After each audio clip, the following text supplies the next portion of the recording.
I'm the author of 6 books, science fiction books, 4 fantasy books, and 3 children's books. And I'm here to talk about writing today again. And looks like I got a little glitch there with a thing. I don't know what happened there, but hang on. There we go. We're back. Today we're going to talk about uh, characters. That seems to happen to me a lot. A lot of technical difficulty. But yeah, I was hooking up a TV the other day, and the VCR worked fine, and then when I went to use it again, nothing. So I had to go rack and rewire everything, and finally got it to work. So, but anyways, today we're going to talk about one of my favorite topics: characters, and how to create interesting and exciting characters. And well, the first thing, like I said before, when I did the introduction to the course, I talked about writing about people that you know.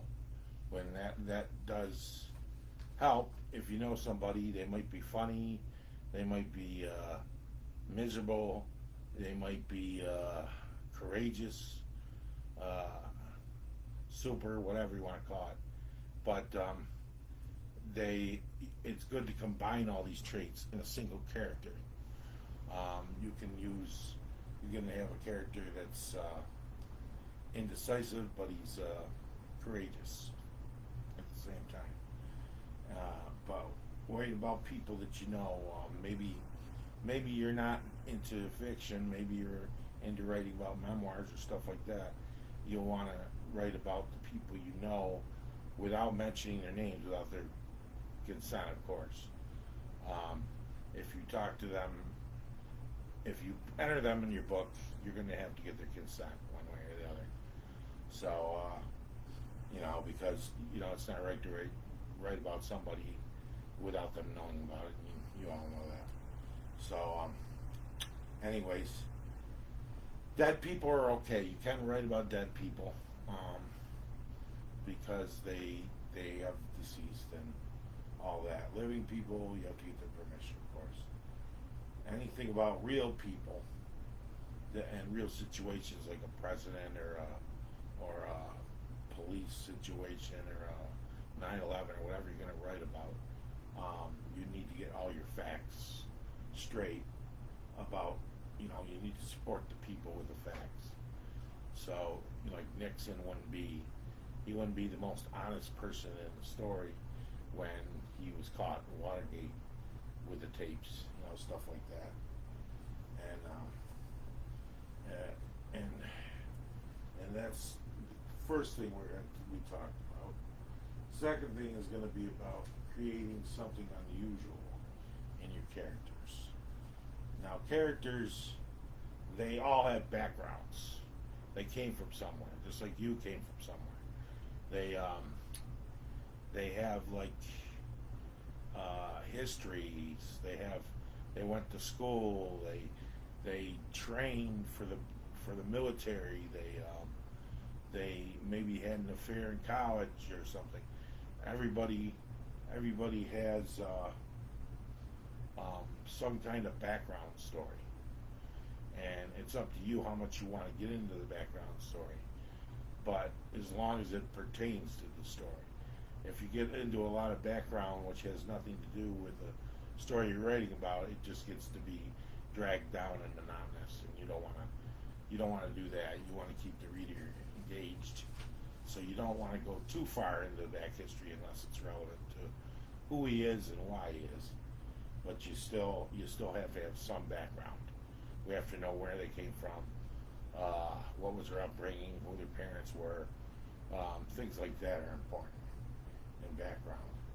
And then you can create something unusual about their name. Like in one of my books, this is one of the reasons I like this lesson a lot, because I get to talk about my own characters a little bit. But this guy Chatterberg in my story, his name is Chatterberg Fenars, which is a very odd name. And I don't know how I came up with that name. I think my friend Kevin um, came up with his first name, Chatterbird, because the guy talked all the time, and he was like a wheeler and dealer type guy, you know. So and in the original story, he was supposed to be a cat, but I X'd him being a cat, and he's actually a human in my new story. And he is like an interesting character. He's a peddler, and he try just picture the guy in the West who was trying to peddle all the medicines and the trinkets and the jewelry and stuff like that. That's what this type of guy is. And then later, his character traits change because he goes from being a bragger and a know-it-all to being more humble and reserved when he finds out, life isn't as easy as he thinks it is. So that enough said about him. And like James Bond, that's an unusual name, but it came about through Ian Fleming's own history, and you have like in the Lord of the Rings you have Sondor. There's just a lot of different names you can think of for different characters that are unusual. Okay, and another thing could be unusual about them could be their profession or their hobby. Like in my book, in my first book, Bargo Lyndon, my first fantasy book, he's actually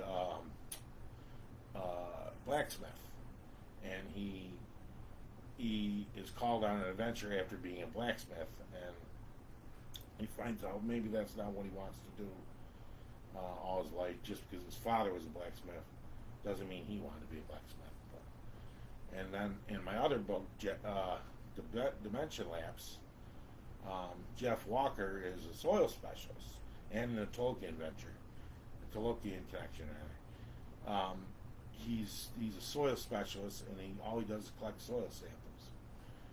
Even in the beginning of Dimension Lapse, that's all he was doing. But that was his job, on Mars, to collect soil samples. Okay,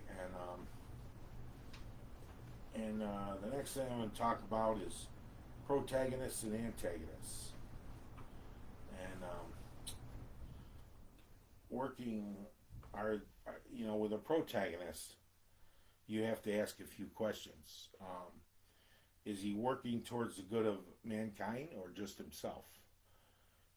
In my second book of the Bargo Lyndon series, Wizards and Warlocks, actually, The Power of the Dark Lord is the one where it happened. The third book is where Bargo basically fell to the evil side of the magic, and he wouldn't listen to anybody.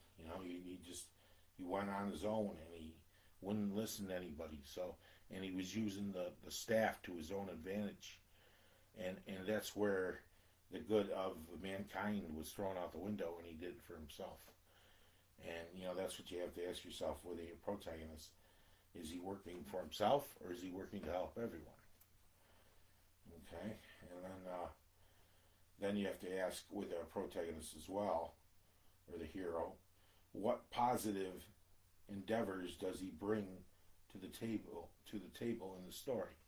I mean, what does he do in the story that's good, that makes up for his bad deeds, or his, this can go for an antagonist too. If he was bad all his life and then he decided to turn a new leaf, if he's doing something good in the story, it could be turned around,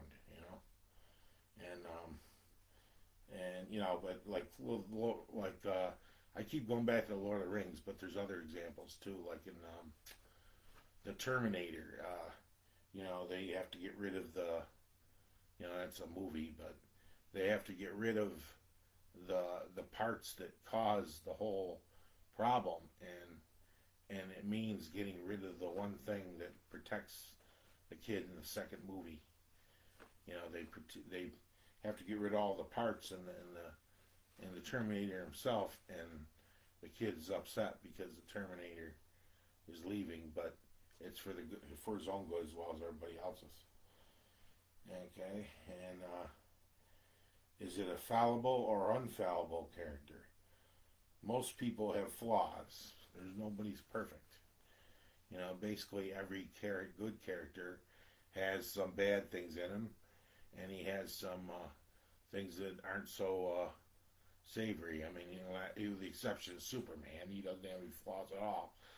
But he the one flaw is that he tries to be too human sometimes, I guess, and that gets him in trouble. And what other example can I think of with that? Um, Fallible or infallible character, like Captain Kirk on Star Trek. He's in command. He knows what he's doing, but you know but at the same time he makes mistakes, which you know a first grader would make. You know sometimes, you know he does stupid things sometimes, but you know something like that. And okay, what else we got here? The antagonists. Are they the antagonists? Well, the antagonists, they entirely evil, or do they have a soft side in their soul? So are they inherently evil like the devil himself, or do they have a little bit of good in them? Now, my character Aang, he starts out good. He starts out to be a good. He starts out to train to be a wizard. He goes and fights for the royal guard, but then something happens that changes him. You know, is you know, I'm not going to get too much into the next book, but something in the next book tells about what changed him to become the evil sorcerer that he was. Okay, and you'll find that out later if you read the book. Okay, what else we got here? What characteristics do they have that make them appear stronger than the hero? Okay, so like with Sandor. Well, let's get off the Lord of the Rings. Let's talk about what's another? I haven't read very much lately, so let me think. There's a book. Oh, the book I'm reading by C.S. Lewis is a space part of the space trilogy, and the thing that gives him the advantages in the book is that he is human, and he has some of the abilities that help him on Mars. They're a little different. Well, like Princess of Mars. There's a good example. Princess of Mars. He is stronger on Mars than he is on Earth, so it gives him an advantage over the bad people. But but he's not one of the villains, so that I'm not talking about the villain. In that case, it's the hero that has the advantage. But like a villain in Bond, some of the villains have the advantage over him because they have the gadgets and they have the things ready to kill him. But you know, but he always seems to get out of it. Even so, but they do have the advantage over him. There's always a reason and like I said before, there's always a reason why a villain becomes a villain, and you should elaborate on that. You know, you should, like if you're doing about villains, you need to bring the origin of the villain. Why is he a villain? Where did he come from? What made him a villain? You know, and why is he doing this to the other person or to the community or to whatever? You know, like the gods themselves, the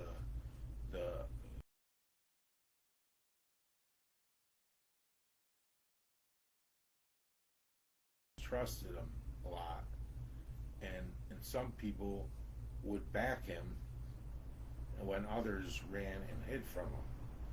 Okay, and they still thought he was a villain, even though he was for the good of mankind. But in the end, he kind of was a villain because he destroyed the earth. But he did give hope for mankind by saving the two kids at the end and allowing them to repopulate on another world. He's kind of a start of the new human race. Okay. And another thing I got to talk about is don't leave your characters in the dark. Okay. Consistency. Make sure you're consistent in your writing. Don't leave, like I say, don't leave characters in the dark. Every character has their own story. You do not have to write all about them, but write enough about them so the reader isn't questioning their actions or motives when they do something. These are all notes I wrote for myself, and I'll be showing them after the show on Facebook. And okay. In other words, you have multiple characters in your story. Say there's 12, 13 characters in your story. Don't start talking about one and then never mention him again in the book, unless he's just like a one-time occurrence thing. Like say you walk into a bar and the bartender's here and you order a drink and you leave, you may never see that bartender again. So that's okay. But if you have a consistent character, say you have one guy over here, another 3 guys over here, 4 guys over here, you don't want to neglect any one of them. So what I like to do in a lot of my writings, I like to do chapter writing in the sense that a certain chapter will be about a certain situation. So like if the characters are together, like one set of characters, that chapter will be about that set of characters, and then I will switch back to the other characters. Now that may sound confusing, but if you're following the plot, it does all fall together. They're called side stories, and I'll be getting more into that in my next episode. But they're called side stories, and you want to write, you want to write them just like you write your main character. You want a history of them, you want their backgrounds, their names, everything about them that pertains to the story. Okay, so you don't want to throw them out. You want to keep them in there. Okay? And okay, let's see what else we got here. Unless there's a reason otherwise, your characters must react the same way every time. So, in other words, suppose you get hit by a car, right? Now, one time you get hit by a car, you get out of the car and you say, "Oh wow, I hope everybody's all right," in the other car, right? And then this next time you hit a car, you don't do anything. You just say, no big deal, I'll take off. It's kind of like that. It's kind of like that. I know that's kind of a simplified version of it. A little tired tonight, so had to bear with me. But, another thing is like, okay, like say you got a character who got mad. You got mad at the guy making scrambled eggs for him, right? The next day he comes in and he goes, so what? Scrambled eggs, I'll deal with it. That's unusual for him. He shouldn't be acting that way. He doesn't like scrambled eggs yesterday. Why would he like them today? Okay, that's about that. And don't go heavy in describing or including characters or forgetting about them later. But I mentioned that about forgetting them later in the book. Okay, and the only exception to them being out of character is if something changes them. Like in my third book, Power of the Dark Lord, the evil side possessed him, so he was acting very strange for what he would normally act like. And that's usually like a possession. A possession could change you. Greed could change you. If you were offered enough money, you might not do something you might normally do. Not do, rather. You might do something you might not normally do if you get enough money to do it. Okay, so that's that. Okay, and the last thing I want to talk about is character traits. Okay, and I got a bunch of them up here on the wall. I'll get a little closer so you can see. I have the character traits here, and as you can see, it's good to draw a chart with all the character traits. And you could do a whole 20. I just did simply 4 here, but you could do like hundreds if you could think of them. Okay, like Joe, I put down he's courageous, he's a born leader, and he's determined and dedicated. And he's an admiral. So all those traits are significant to an admiral. But he also is fallible. He sometimes doesn't know what to do in a situation, stuff like that. And Bargo here, and these are all from the Bargo Limited series. Bargo, he's dominant, he's indecisive, and he's remorseful. So he's done some things he ain't proud of. So he tends to be remorseful, but he's also indecisive because sometimes he doesn't know the right thing to do. And he's dominant when he needs to be, even though his size is small. Okay, and Aang over here, as you can see, he doesn't really have any good traits. Most of his traits are, he's very bitter against the world and everything. So he's monstrous, he's sadist, he enjoys torture and things like that. And he's unforgivable. He doesn't forgive people very well. Okay, and Devlin, who's a little snake, he's kind of like a snakish type character. He's shrewd, he's greedy, and he's distrustful. He's kind of like Chatterbird, but he's the evil Chatterbird. Okay, so and these are fun to do. I mean, you can do like a bunch of those character traits, and it would really help you with your writing. I get that straight again.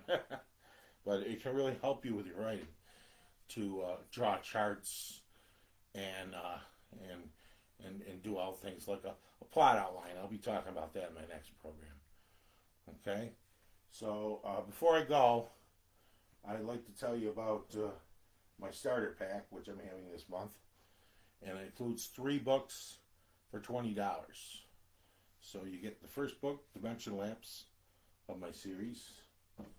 You get the side story, which you don't have to read the series to read it, the Talokian Connection, which takes place entirely on Mars and is about Mars. And then you get Bargo Lyndon from my fantasy series. And these are all 3 books for $20 plus $4 for shipping and handling. And you can get those through my website, NicholasTDavisBooks.com. And I'm also on YouTube with a capital N, Nicholas T. Davis Books, or Nicholas T. Davis Books, on YouTube with a capital N. And until next time we'll be talking about plots and conflicts. And until next time, we'll see you on From Pen to Paper.